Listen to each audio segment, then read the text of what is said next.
Howdy gamers, and welcome to my first video guide for how to get a deathless run in Cuphead. So I'd recently gotten this myself and I thought, hey, maybe I'll go into details and share what I did to get through it. So there are a few different strats that you can go through, but we'll talk about that when we get to the setup stage of this video. And then I'll also show you how to take care of the first boss, although to be honest, he's so fucking easy that anybody could do it, really. Okay, so first thing you want to do is start up a new save file, and you'll get to here eventually. You can just skip the opening cutscene. There's nothing really to worry about. And against all odds, go into tutorial. And I know it seems stupid to go into here if you're going for a deathless run. You surely know how to play at this point. But as you progress, I think it's just after this target here. Oh, no, it's after the parries. Okay. So after the parries, there is a free coin, and that is going to be very useful for getting your first upgrade of the game. We'll talk about the upgrades as we get to there, though. Okay, so when you leave the house, you'll head over to the first few missions, and the first thing you'll see is this apple guy that's sat on the bridge, and you will want to talk to him because he gives you free coins, which you're going to see in a second. And you're going to need those for your first upgrade, and probably the most broken upgrade in this game. So then we'll walk over to Pork Rinds here, and head on in there. And you are going to want to pick up, first thing, the smoke bomb. It's going to be handy for you in the first run and gun. Basically, this upgrade means that you will disappear when you dash, and when you dash, you do not take damage. So this is obviously a very good upgrade to have, especially for this first run and gun level, which we are just about to head over to now. Oh, he'll remind you to equip your upgrade, so you shouldn't forget to do that. So head on up to this little marker right here, and this will be your first, and depending on how you play, the only run and gun level in this. So from what I've seen of this level, there's basically two ways that you can do it. The first one is to just literally hold the right trigger and run to the right to the end of the level. Mainly to take care of any of the enemies that appear in front of you. Or the second strat you can go with is what I'm doing right here. Is to just turn around and shoot the enemies that start chasing you. It's not too bad because once they go off screen, they don't reappear. So they won't just randomly come back to bite you in the ass when you're focusing on the level.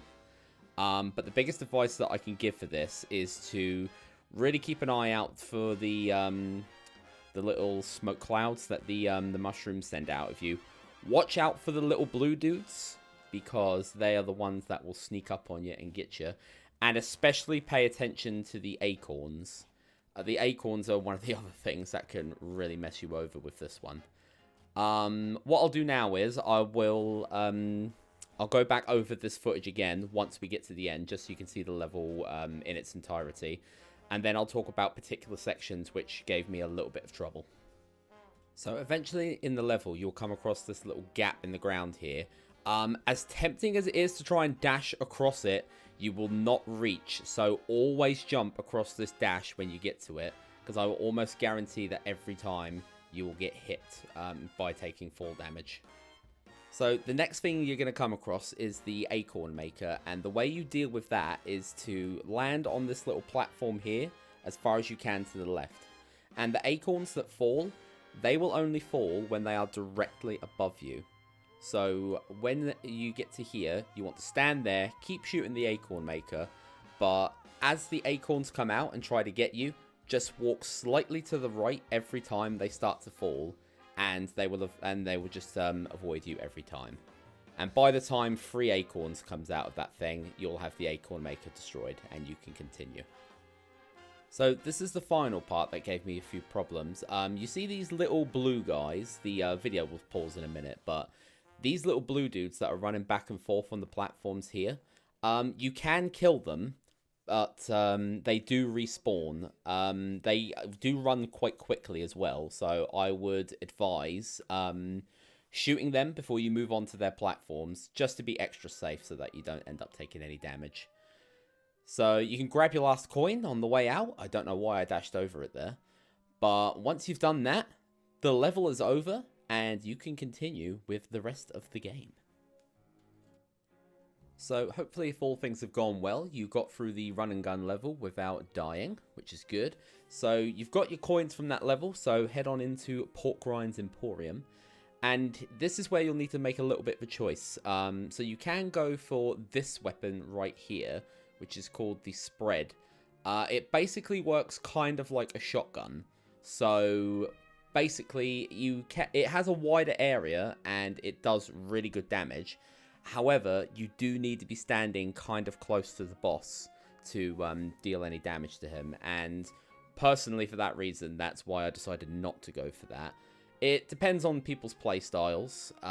So if you've decided that you're not going to be using the weapon we'll talk about in a second, and you're going to go for this one, this guide will probably not be for you. So I don't really go for the spread shot, personally.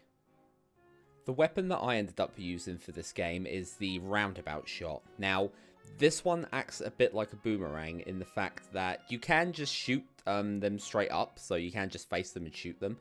But you can also face away from them, and they will go back, kind of like a boomerang, but they will go straight past you, and they will just hit whatever's in that direction, and it goes across the entire screen, which means that you can do more damage than you would normally do with the pea shooter, and you can keep your distance from the boss, giving you more time to react to their attacks and stuff. So, personally, I would recommend going for the roundabout shot, but again, it's all personal choice and whatever you think is better.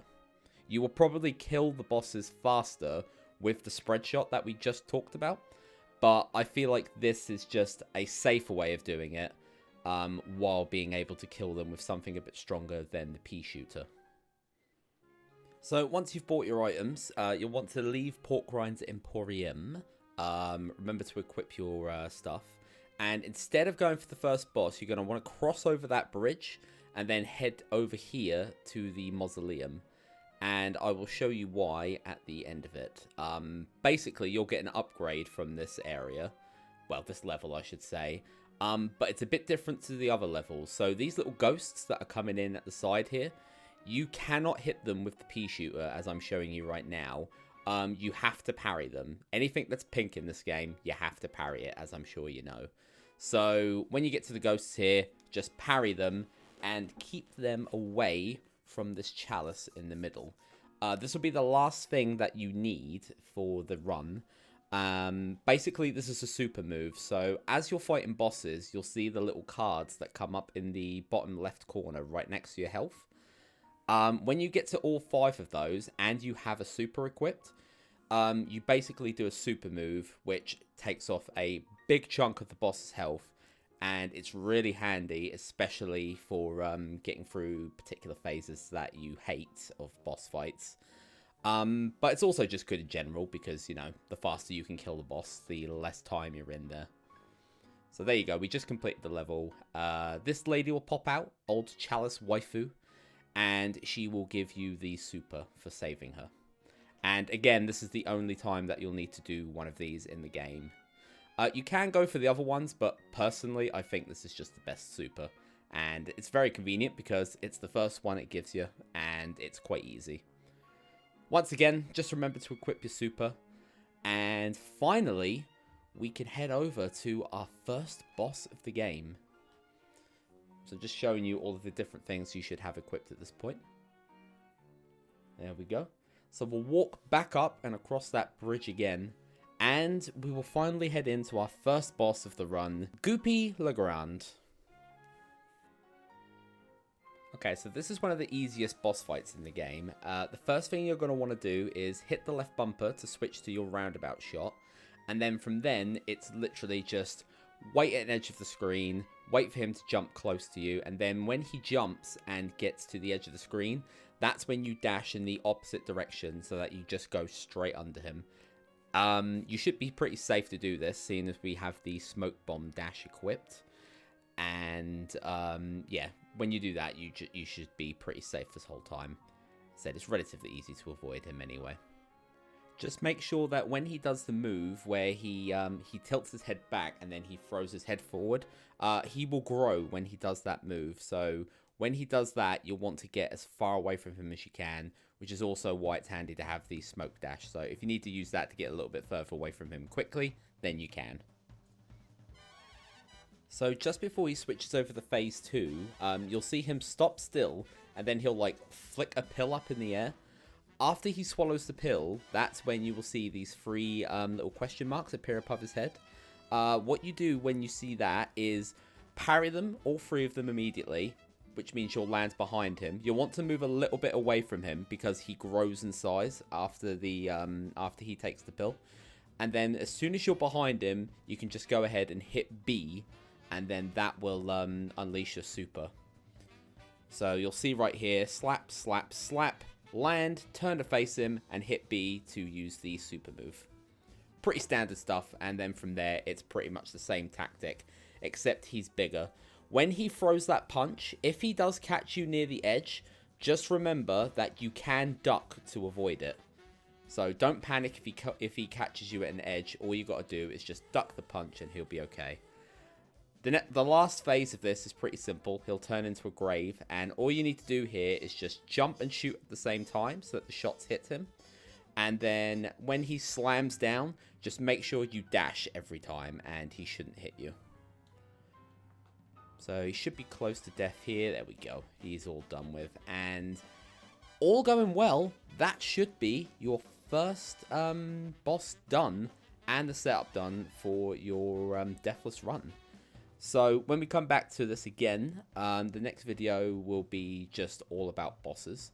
And the next boss that we'll be fighting on this run is the Root Pack, which is another relatively easy boss. But we're going through and talking about all the bosses, so be sure to be here for the next video if you would like some advice on how to face this boss. Thank you very much for watching, and I'll see you in the next video.